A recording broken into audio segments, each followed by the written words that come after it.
ধরো তোমাকে যদি আমরা সেনাবাহিনীতে সিলেক্ট না করি তাহলে তুমি কি করবে? স্যার, আমি হতাশ হব না।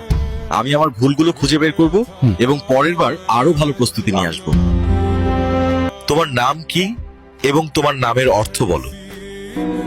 স্যার, আমার নাম রাকিব। রাকিব একটি আরবি শব্দ যার অর্থ পর্যবেক্ষক, পরিচালক ইত্যাদি। ঠিক আছে রাকিব, তোমার নিজের সম্পর্কে ইংরেজিতে কিছু বলো। My name is Rakib.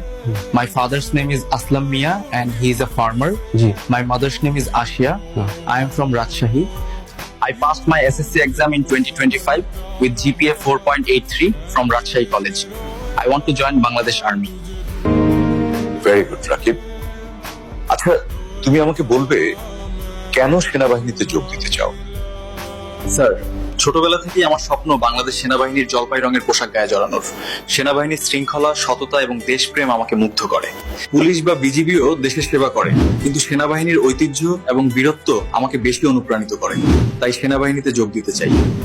আচ্ছা রাকিব, ইংরেজিতে অনুবাদ করো তো। সূর্য পূর্ব দিকে উঠে।